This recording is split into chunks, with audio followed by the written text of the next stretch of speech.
Assalamualaikum warahmatullahi wabarakatuh.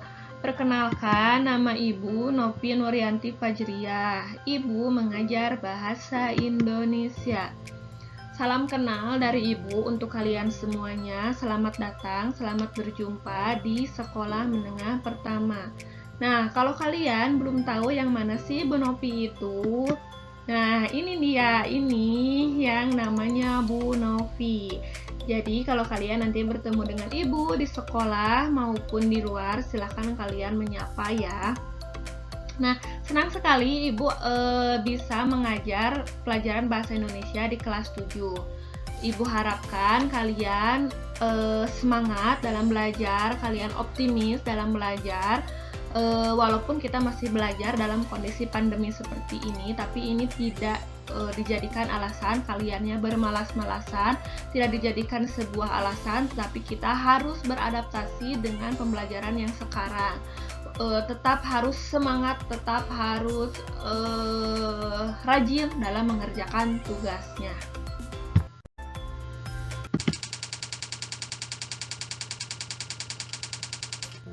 Nah, sebelum kita memulai pelajaran bahasa Indonesia, ada beberapa peraturan yang harus kalian ketahui. Yang pertama, kalian harus berpakaian rapi jika tatap muka atau virtual. Ya, jadi ketika kalian mau virtual itu kalian harus mempersiapkan diri kalian seperti ketika kalian akan pergi sekolah. Bajunya yang rapi, kemudian kerudungnya untuk perempuan, untuk laki-laki rambutnya disisir, agar kaliannya terlihat lebih cantik, lebih ganteng, terlihat seger, dan kaliannya siap menerima pelajaran hari ini. Yang kedua, catatan dan tugas hanya di buku bahasa Indonesia. Ingat, walaupun kaliannya belajar pandemi, tapi kalian harus punya buku pelajaran masing-masing. Untuk pelajaran bahasa Indonesia, jangan kalian campur-campurkan dengan pelajaran yang lain ataupun sebaliknya. Ya, jadi khusus untuk pelajaran bahasa Indonesia bukunya itu, untuk pelajaran matematika juga bukunya khusus untuk pelajaran matematika. Kemudian tidak boleh menggunakan pensil. Setiap catatan apapun tidak boleh menggunakan pensil, ya.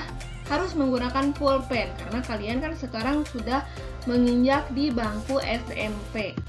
Yang ketiganya, selalu mengumpulkan tugas tepat waktu. Pengumpulan tugas hanya melalui GCR. Ingat, jangan menumpuk-numpukan tugas. Tugas itu harus diselesaikan di hari itu juga. Dan tugas tidak boleh dikirimkan japri. Kecuali ada kendala-kendala tertentu, silahkan hubungi dulu ibu, baru kalian boleh mengirimkan tugas secara japri. Ya, tapi untuk secara umum, tugasnya itu dikumpulkan lewat Google Classroom. Google Classroom-nya sudah Ibu bagikan di minggu lalu kodenya, berarti nanti silahkan kalian kumpulkan tugas-tugasnya di Google Classroom. Ya, itu peraturannya. Nah, sekarang siapkan alat tulis kalian. Yang pertama, siapkan buku tulis kalian. Yang kedua, siapkan pulpen kalian. Dan yang ketiganya, siapkan diri kalian.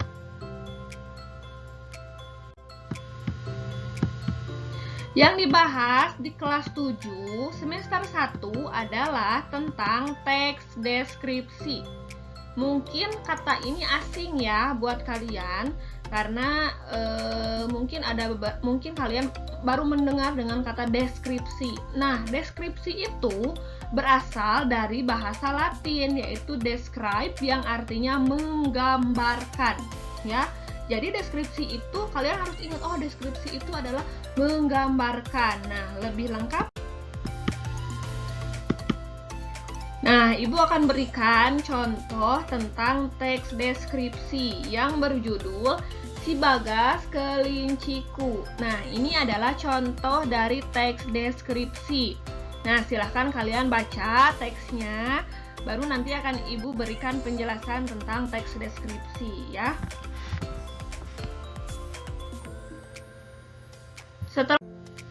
Setelah tadi kalian membaca contoh dari teks deskripsi, sekarang Ibu akan memberitahukan kepada kalian apa sih teks deskripsi itu.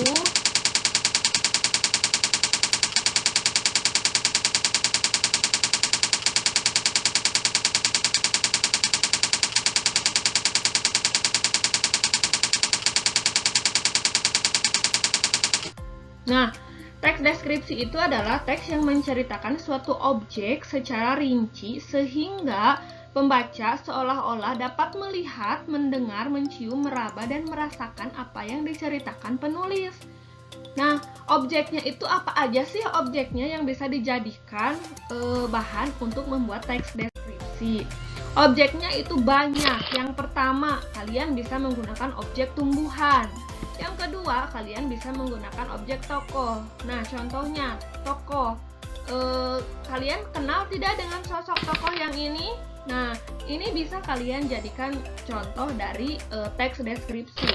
Kemudian bisa juga dengan benda. Contohnya di sini ada bola atau boleh juga buku, pensil, tas. Nah, itu boleh kalian jadikan teks deskripsi. Kemudian ada hewan seperti yang tadi dicontohkan, si Bagas kelinciku. Nah, kelinci di sana bisa kalian jadikan objek untuk dijadikan teks deskripsi.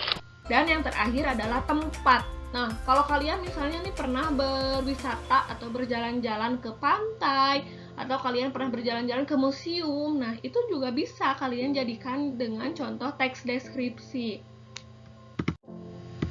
Ciri-ciri teks deskripsi. Yang pertama, menggambarkan objek secara khusus.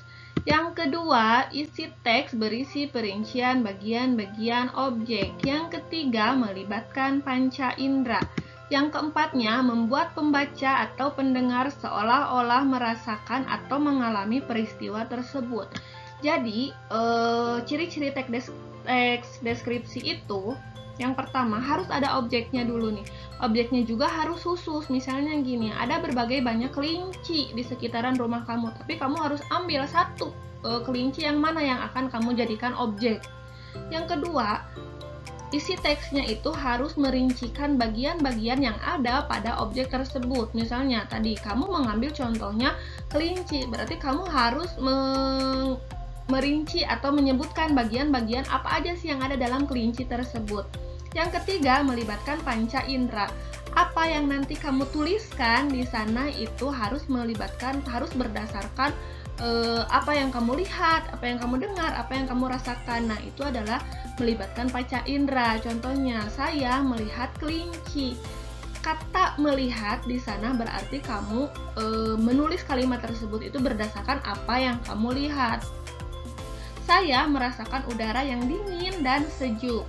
Nah, kalimat yang kamu tulis itu berdasarkan perasaan atau berdasarkan apa yang kamu rasakan saat itu. Kemudian saya merasakan keadaan yang sangat senang. Nah, di sana juga kamu melibatkan panca indera. Jadi apa yang kamu tulis itu dalam teks deskripsi itu harus melibatkan panca indera gitu. Kenapa harus melibatkan panca indera? Agar yang kamu tulis itu nanti seolah-olah si pembaca itu dapat merasakan hal yang sama dengan kamu. Apa yang kamu tulis di sana juga si pembaca itu bisa merasakan, atau si pembaca juga bisa ikut mengalami kejadian tersebut. Seperti yang kamu tuliskan ketika kamu misalnya pergi ke tempat wisata. Nah, saya berada di Pangandaran. Saya merasakan keadaan yang sangat bagus ketika matahari terbenam. Warna matahari yang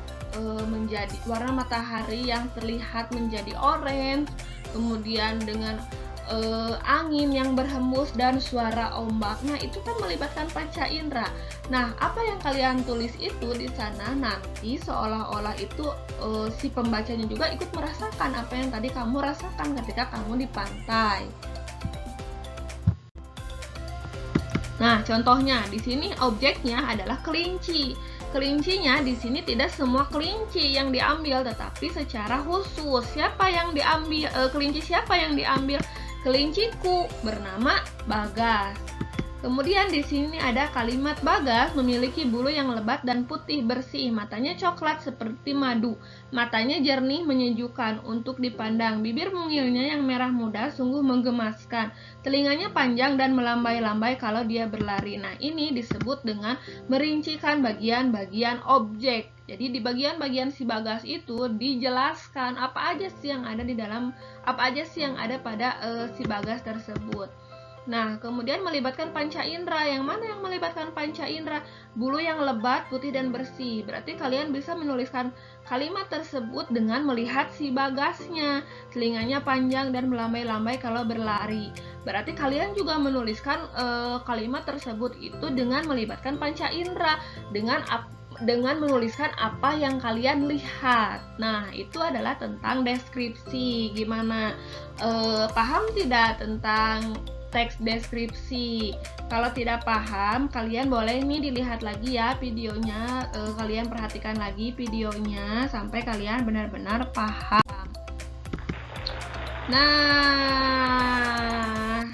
pertemuan hari ini kita cukupkan sampai di sini. Ibu ucapkan terima kasih atas partisipasinya, atas kehadiran kalian dalam pembelajaran hari ini. Sampai jumpa. Wassalamualaikum warahmatullahi wabarakatuh.